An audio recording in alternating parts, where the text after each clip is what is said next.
Honestly, I really don't even know what I'm allowed to talk about anymore.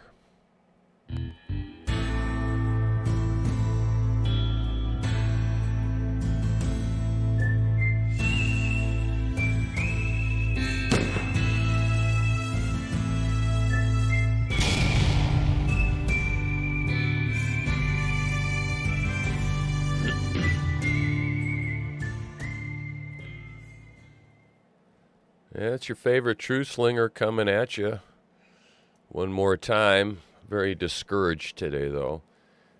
We'll get into that in a minute. It's April 18th, 2023. We are on episode X39. And the reason we are on X episodes is because we're streaming or we are broadcasting on our backup YouTube channel because our primary YouTube channel has been struck for a second time. And I was really shocked this last one. Very discouraged.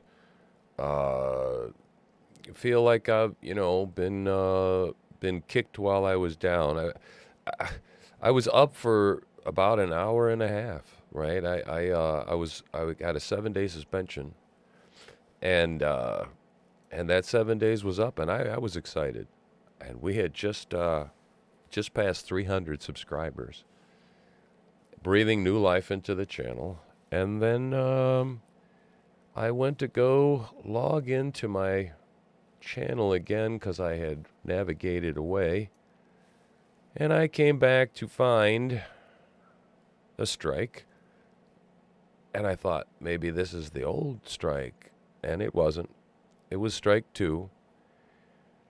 And here's the thumbnail for the video I posted that got slam-bonied. I made an observation where I suggested the possibility that Dilmo may not be actually trans. And I used a word that suggested that he might be dishonest about the way he earns his money. And apparently that's not allowed. That's harassment. Somehow I harassed Mr. Dilmo, who's making $1 million in endorsements a month. And I'm sitting out in a cabin in the middle of the woods trying to get some attention out here. Nobody's listening to me, really. Not that many people. And I don't make any money at all. And my car sounds like I've driven over a hunk of metal in the front. I've never heard a screeching sound like that in my entire life. And so, but yet somehow I'm able to harass this person, right? So, yeah, it's amazing that the AI didn't find it on this channel because it's up on this channel as well. I appealed the decision, of course. Yeah, here it is right here. Yeah, the biggest G word ever, right? Can't say the G word now. I what confuses me about this is that I was getting confetti on my channel every time I posted. I got more subscribers and I got more clicks off this Dylan Mulvaney stuff. And I said, well, hey, it's growing my channel. So I continued to go with it. And he was continued to be in the news. And it was like all of a sudden, one day, the Anheuser-Busch executives called over to the YouTube folks over there and said, look, we're getting killed over here. We lost $7, $8, $9 billion in market cap already. You got to stop this. And all of a sudden, I wasn't allowed to say what I was allowed to say. No more piling on Dilmo. No more. It's all gone. Bam. 2 weeks now. 2 weeks, and I'm on my second strike. And if that sucker, that AI, combs over that channel one more time and finds anything, I'm done, within the next 90 days. So very, very, very, very, very, very, very, very, very frustrated, discouraged, and and I filed an appeal. Of course, I lost. And in the appeal, I gave three links to three currently available YouTube videos saying the exact same thing I was saying. Right? I mean, like word for word.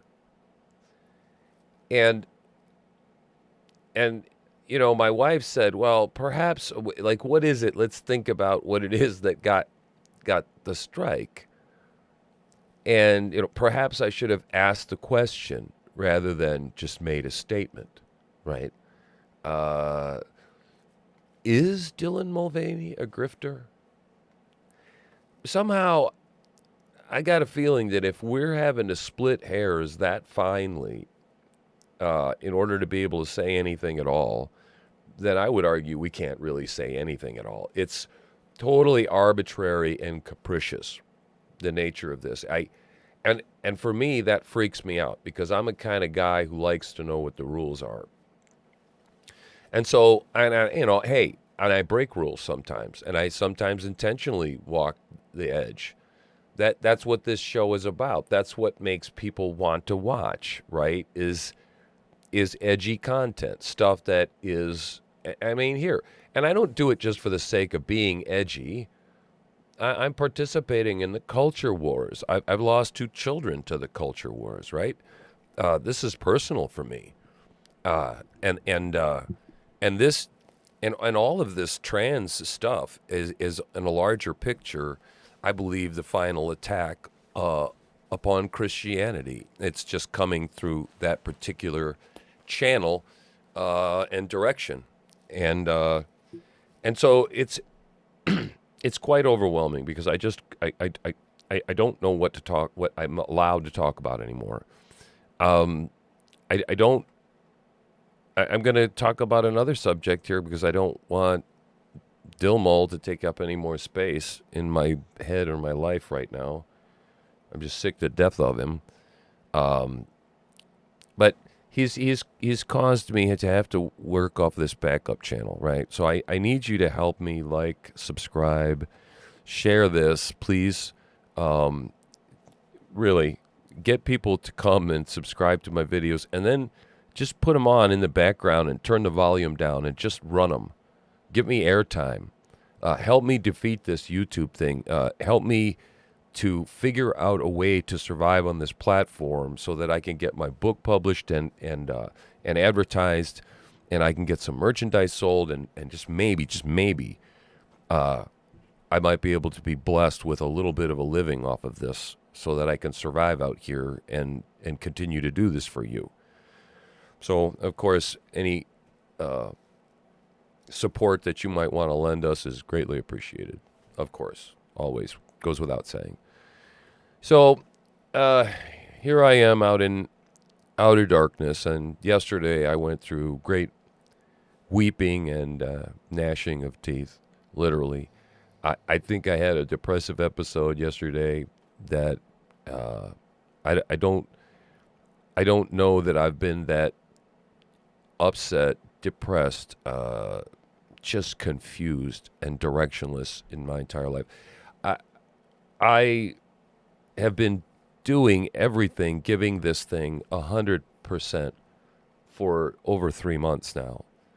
And when you invest that much time and energy into something, especially if you believe that it's what God wants you to do and it's your calling, and then, I mean, I anticipated problems, but I did not anticipate to be, at this point, almost literally stalked by that AI and deliberately shut down at literally only 300 subscribers. I thought that these censorship problems are going to be problems for the big boys, right? And that surely I will have some time until I grow that large to be worthy and warranted to be scrubbed over by an AI. But you see, AIs never sleep.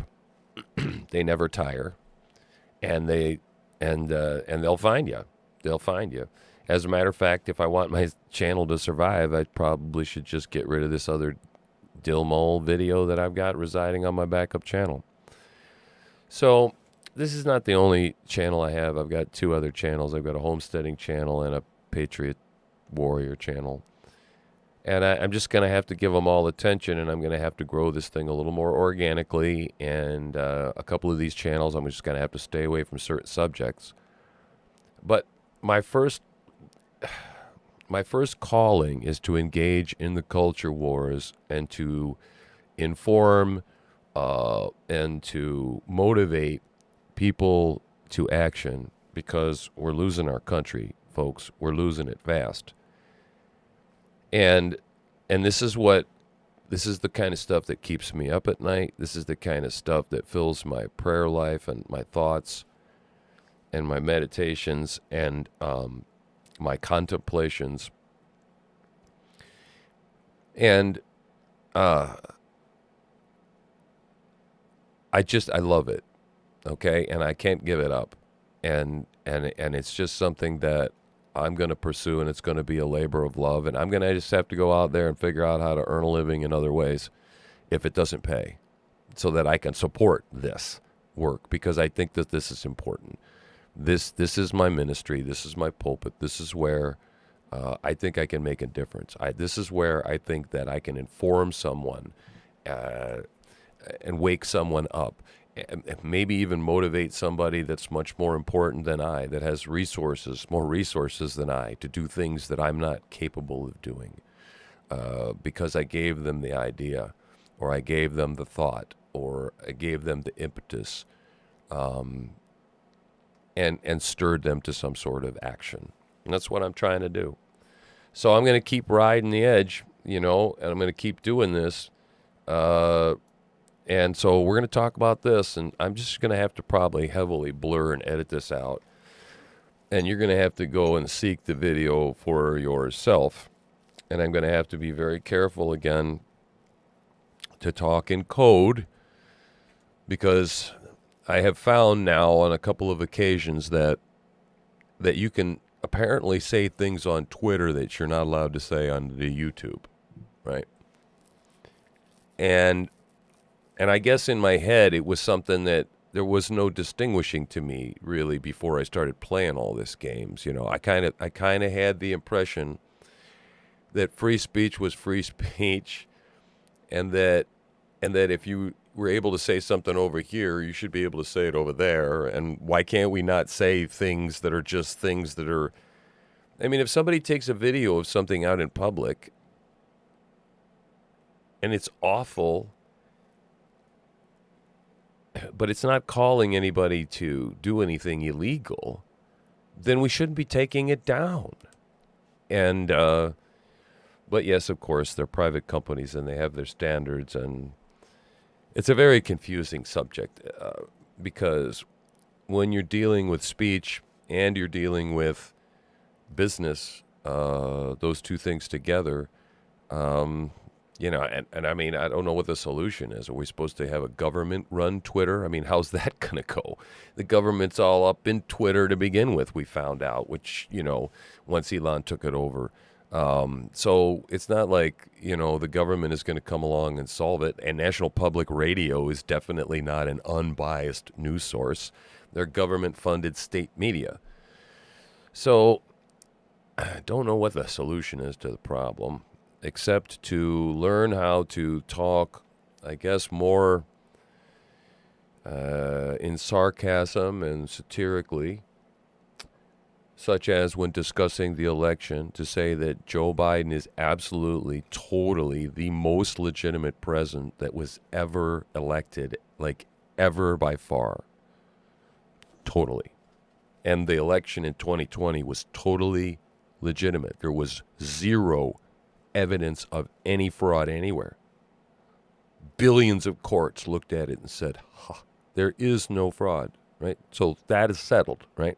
Settled. And so that's the way I'll talk about it. And while I talk about it, I'll be doing this the whole time, right? And I'll just develop a twitch in my right eye, right? So I'll just say things like in code. I'll have to. I don't know what to do. And so I'll have to go and do more editing because I'm going to show you this video and I'm going to play it. Now, what this is, all right, is it's a group of teens, and you can read the tweet for yourself to discern what's better going on in this picture. But it's a group of teens, a large group, and I think this happened in Chicago as well. I'm not sure, but it doesn't really matter. It shouldn't have happened anywhere. And there happens to be a target in here. There happens to be a person behind this sea of teenagers that is getting, let's just say, picked on. So let's watch this person get picked on, shall we?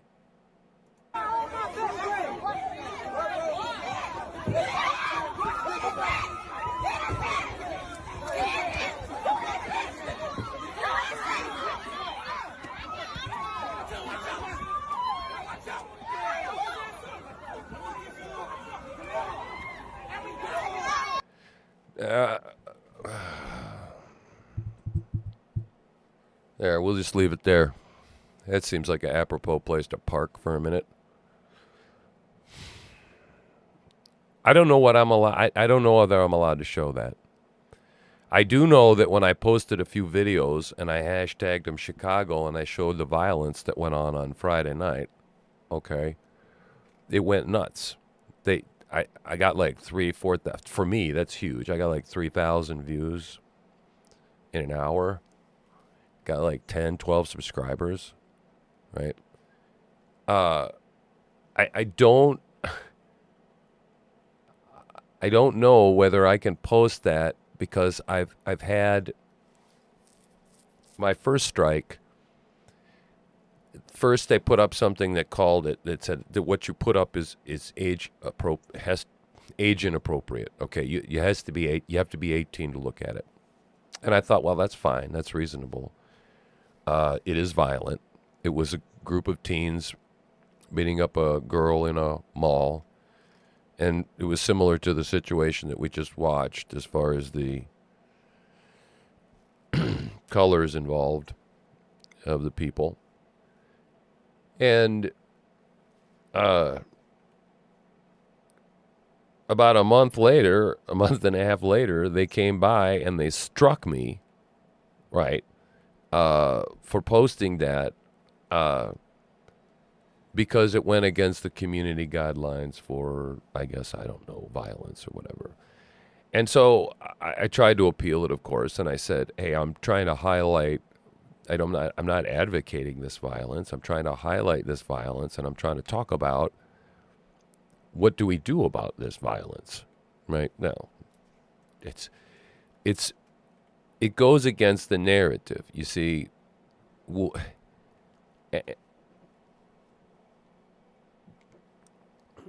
Chicago is screwed.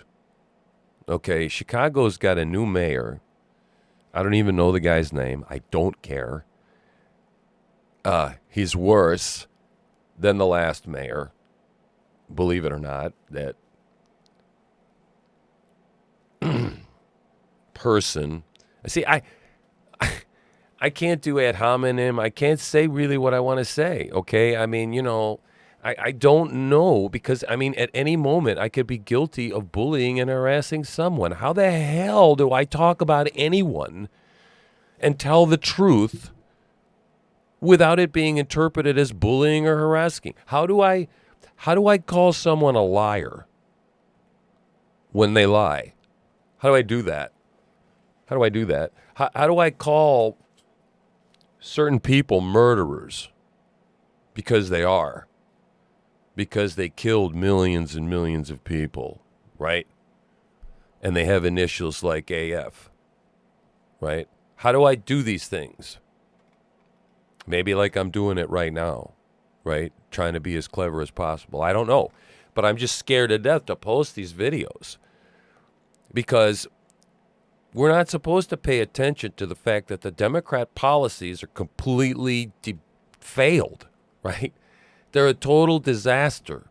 These cities are deteriorating into Gotham City, right?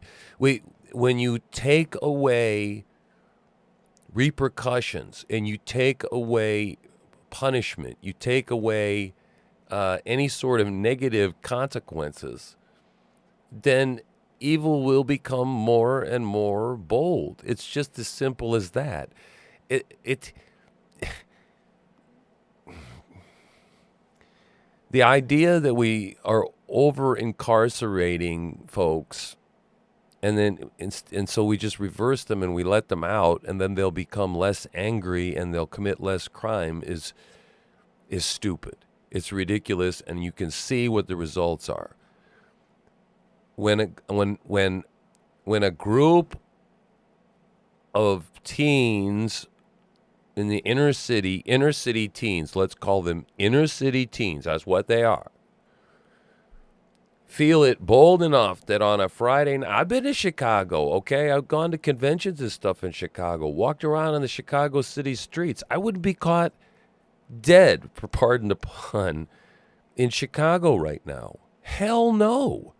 I would never walk on the streets of Chicago. It scares the crap out of me. I wouldn't walk on the streets armed because I would end up having to use my weapon, or I would end up having to run someone over because they're jumping up and down on my car in an uncivilized fashion. This is uncivilized. This stuff is uncivilized. But this is what Soros wants. This is what the forces of evil want. This is what these people have been doing for years. They want civilization to break down. They want the fabric of society to come unglued. They want this American experiment back here to fail. And this corrosive, cancerous, poisonous junk is destroying our country, right? And it's being destroyed from all angles. It's being undermined in every single way by the leftists, the people that hate this country. And unfortunately, we've got to a place in our country where we've taught a generation to hate this country. We've taught masses and masses and groups of people to hate their own country and despise it and want to destroy it. And